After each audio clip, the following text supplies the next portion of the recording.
cierto les digo que a todos ustedes se les perdonará todo pecado y toda blasfemia, pero el que blasfeme contra el Espíritu Santo jamás será perdonado, sino que será culpable de un pecado eterno. Y es que ellos habían dicho, este tiene un espíritu impuro. Hay algunos cristianos muy preocupados de saber si alguna vez han cometido el pecado imperdonable de blasfemar contra el Espíritu Santo. Lo primero que hay que definir es ¿qué significa blasfemar contra el Espíritu Santo? Para responder debemos volver al pasaje de ayer. Jesús expulsaba demonios y los escribas decían que Jesús usaba el nombre o el poder de Belcebú para expulsar demonios. Es decir, que negaban el poder de Dios y le atribuían al diablo las obras de Dios. En resumen, la blasfemia contra el Espíritu Santo es atribuirle al diablo los milagros y las obras que realiza el Espíritu Santo. Este tema es muy complicado de entender. Yo sugeriría que no nos aflijamos mucho con entender lo que Jesús quiso decir. Entendamos, eso sí, que la bronca la tiene con los religiosos, los escribas, aquellos que pretendían tener un conocimiento profundo de los asuntos divinos y aún así con mala intención, viendo el poder de Dios en acción, insistían en atribuirle a Jesús poderes demoníacos. Yo me crié en una iglesia pentecostal en donde se promovían con mucha fuerza la manifestación del Espíritu Santo. Todos sabemos que en los cultos carismáticos o pentecostales ocurren manifestaciones que provienen de tres fuentes: la auténtica manifestación del Espíritu Santo, la manifestación de nuestras propias emociones y la manifestación del Espíritu no santo o espíritus inmundos. Desgraciadamente ocurría que no teníamos el discernimiento suficiente para distinguir y, para no meternos en problemas, se aceptaba toda manifestación. Teníamos temor de criticar una manifestación pensando que podíamos caer en el pecado de blasfemar contra el Espíritu Santo.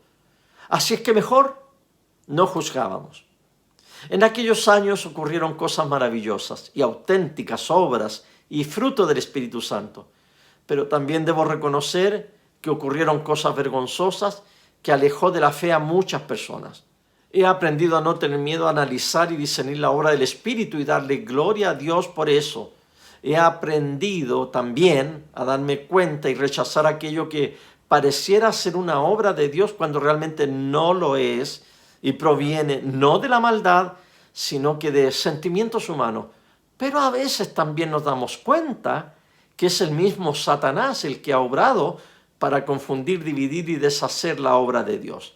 La clave está en discernir al Espíritu y probar los espíritus, como dice el apóstol Pablo. Ahora bien, volviendo al pecado imperdonable, en realidad no hay pecado que Dios no pueda perdonar.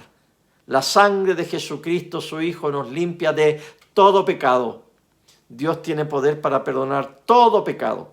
Dios perdona los pecados cuando nos arrepentimos, confesamos y reparamos el mal que hemos causado. ¿Por qué entonces habría un pecado, un solo pecado que Dios no nos perdonaría? Porque precisamente cuando uno blasfema contra el Espíritu Santo, uno llega al punto de erradicar toda facultad de arrepentirse.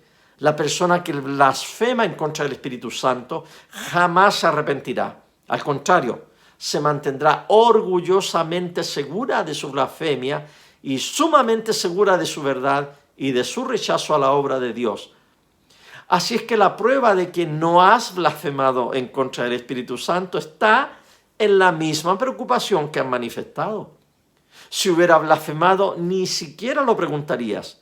El encallecimiento de tu conciencia sería tan grande y el perverso ego tan gigante que estarías orgulloso de haber blasfemado. No se te olvide, no hay ningún pecado, por horrible que sea, que Dios no pueda perdonar. El único pecado que Dios no puede perdonar es aquel del cual no quieres arrepentirte.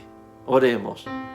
Oh Dios, de quien procede todo lo bueno, concede por tu inspiración que pensemos lo justo y guiados por ti podamos hacerlo, por Jesucristo nuestro Señor, que vive y reina contigo y el Espíritu Santo, un solo Dios, por los siglos de los siglos. Amén.